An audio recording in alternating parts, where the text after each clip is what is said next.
Hello MSD families, Brett Champion, Superintendent of Schools here with an important main thing special edition that's focused on the dangers of fentanyl. We recently had a family approach us who wanted to share their story. This mom tragically lost her son to fentanyl. The son was a recent high school graduate. Take a listen to the story. A picture obviously of Alex and me when he was a little bit younger. There's a lot to say about my son. It's cloudy outside, he comes inside, he brings full sun. It feels like he was the start of our family, not just the start of it, but like the reason. I miss him every day. I wish I could talk to him again. On August 26th, Grandpa's the one who first got the call that Alex has passed. Then Mom got the call. I collapsed, literally, physically collapsed. Everything just went quiet. I mean, like, I feel like the world stopped.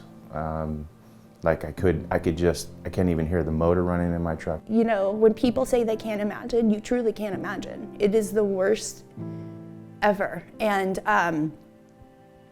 I couldn't breathe.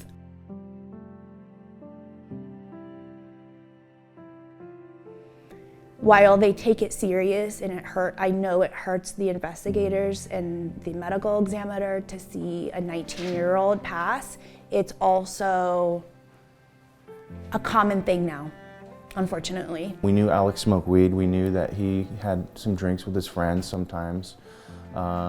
He talked to us about these kids doing certain pills, you know, at parties and stuff like that. But he always assured us that that's not what he did. He doesn't do that. Fentanyl is the most dangerous drug. The DA has stated that. It is the most dangerous drug right now. And it only will take once. Not even one pill, a half a pill. If they hang out with a kid that does it and they say they don't do it, eventually they're going to be following in the footsteps of their friends. And they're going to be trying it out because their friends say, hey, this is great, hey, this is good, and then they're the only ones that's not doing it, so they feel like an outcast. And then boom, they try it for the first time and they're not on this planet anymore. So.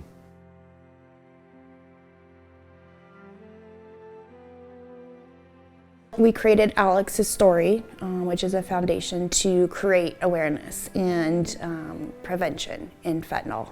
My heart just hurts for any family that has to have their kid or bury their kid. I mean, it's just, and we never thought in a million years that this would be knocking on our door until it does. And then you're just like, the only thing now at this point we can do is look to the future and maybe help another child out. We talked to the chief of police and they said you have to start, if you're gonna start this foundation, the first thing you wanna do is grab their phones.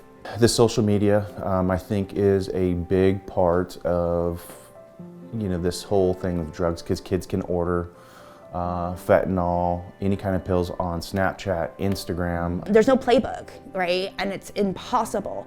But at least for parents, I think that, you know, Alex was 19, so it was difficult for us. He was already an adult legally. But I'm looking back at 17. Like if this is happening to my 16, 15, 17-year-old, one thing that we've noticed in going back into some of Alex's old chats, there's a lot there. It's not saying take away, you know, their freedoms, but at the same time shadow over their social media, because once they're gone, they're gone.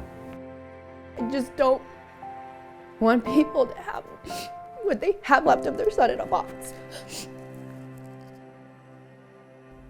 Families, attached to this newsletter are some resources for your use. If you have questions or other concerns, please feel free to reach out to your schools. We're here to help. Thank you.